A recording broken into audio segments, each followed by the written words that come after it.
Hey, what's up, guys? Opie here. Welcome back to the Brew City Garden. So we're into the first week of August. I think it's about time for another straw bale garden tour. And while we're at it, we're going to see what kind of produce we can pull out of here. So let's get started. I always talk about how incredibly well the summer squash does in these straw bales. And this year has been no exception. I mean, this is just incredible growth. I got a couple of the small, the yellow straight necks over here. I've got a zucchini in the middle, and lagging behind a little bit is the patty pan squash. It's being shaded out a little bit, but that's okay. We're still getting squash off of here, so I'm not complaining at all. Just look at the amazing size of these leaves. They're just massive, absolutely huge, dark green, absolutely beautiful. So let's see what we can pull out of here. You know, it's been a couple days since I checked on my squash, and sometimes I have to regret it because that's almost too big.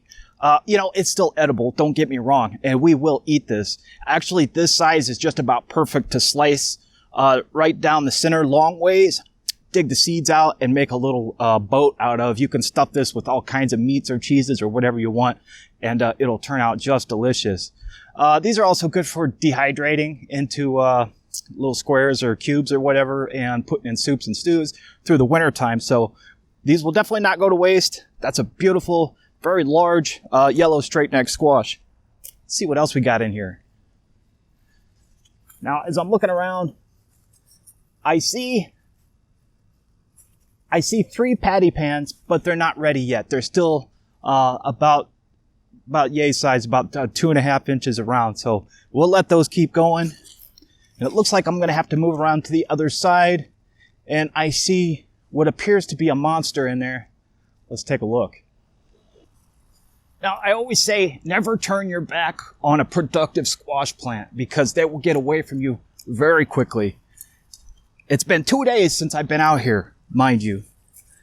And I don't know if you can see that big fat beauty down here, but look at that thing. That thing is massive. I don't like my squash getting this big, or my zucchini, but that's okay. Oh, and check it out. There's one hiding directly underneath of this one. So this guy was hiding another one. So look at the size of that thing. Holy smokes. That's a little too big. That's perfect for squash candy. And it's like a gummy style candy. Oh, it's beautiful. It really is really good stuff.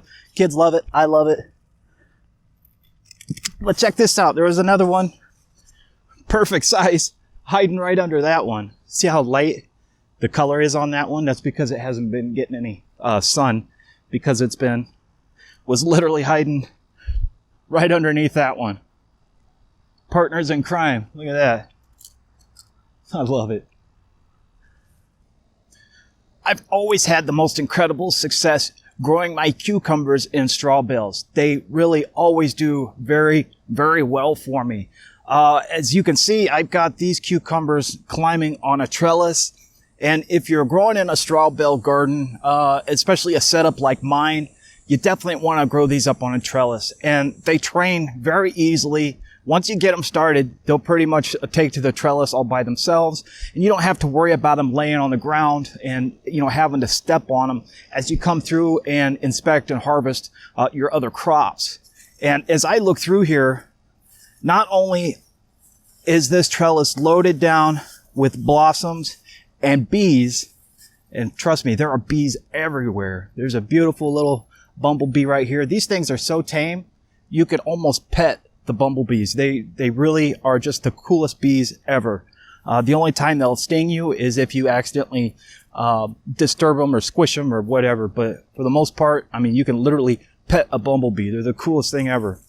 But that's besides the point. This trellis is absolutely loaded down with blossoms and cucumbers. And they are everywhere.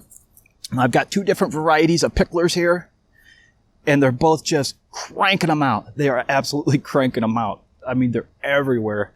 So I tell you what, I'm going to spare you the harvest on these because I'm going to be here for a while. But we'll come back later and we'll take a look at the harvest and see what we ended up with. But look at those things. Absolutely beautiful. Now, right next to the cucumber trellis is my pea trellis. These are my pole beans, my climbing beans. This is the Blue Lake climbing pole beans. These things always do just beautifully every year. As you can see, we're just now getting to the top of the trellis, and some of these, they kind of get carried away and they want to climb over into the tomatoes on the other side, or even into the cucumbers, which is fine. That's no big deal. If you come in close, you can see where the Japanese beetles have really done a number on these beans. They've just chewed the hell out of them. But they grow so fast, they're very resilient, and I think the Japanese beetles, for the most part, are gone for the year, and we're just starting to see some little blooms and blossoms, such as these here. There's a little blossom right here, which means we will have beans coming on in the next few days to several days. And once these get started, these will provide beans all the way to the first frost. So they're extremely productive. Now, everything is really behind this year. Everywhere. The whole upper Midwest, pretty much the whole country, is way behind in their gardens this year. Mine's no exception. Usually this time of year, we're already picking beans and cooking them up. But that's just the way it goes. Now, on this particular trellis, opposite of the cucumbers, was originally my pea trellis. And then speckled through here, I also have some cantaloupe melons. But as you can see, these peas, most of them are doing better than they've done all season. And it's like the first week of August, which is really strange. Normally, these are all dried up. But right next to them are a couple of dried up plants from earlier this spring. So can't really make a whole lot of sense out of it. But we're definitely still getting nice growth. We're still getting some very nice looking peas. And you know what? They're still delicious. Pull that little string out of there.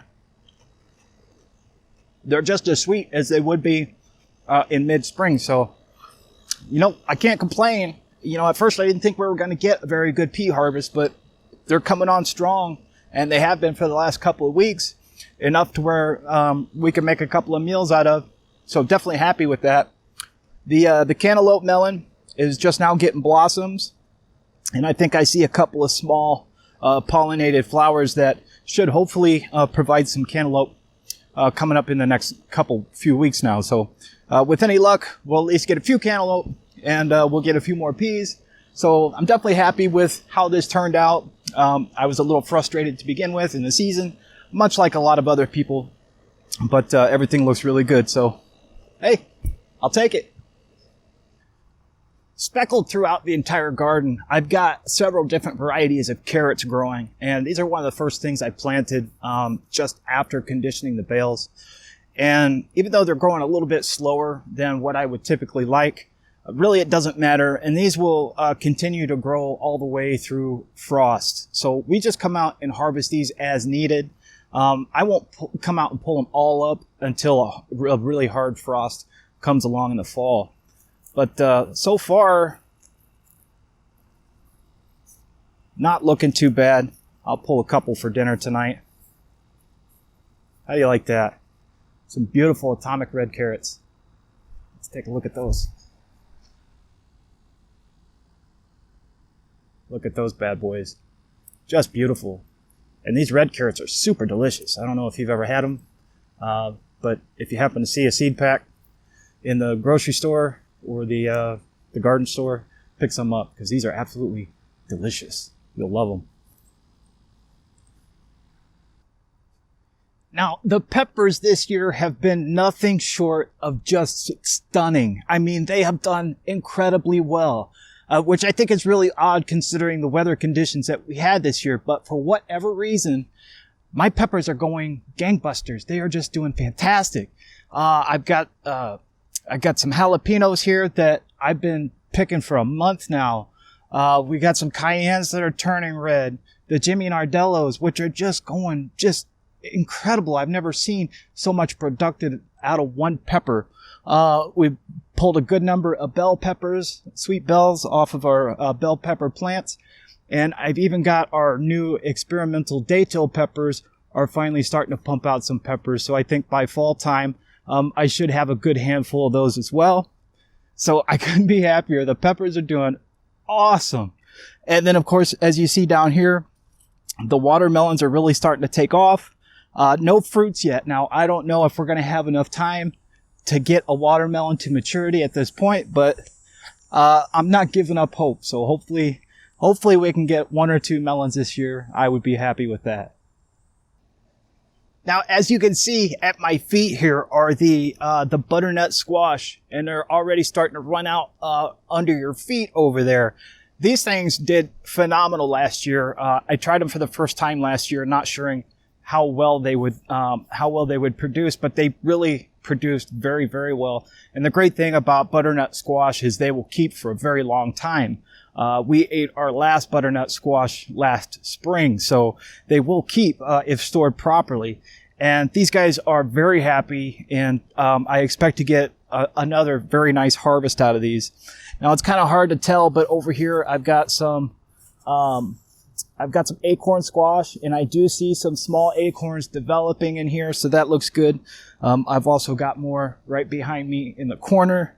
So far, so good. These winter squash are really performing well, and with any luck, we'll get a great harvest just like we did last year.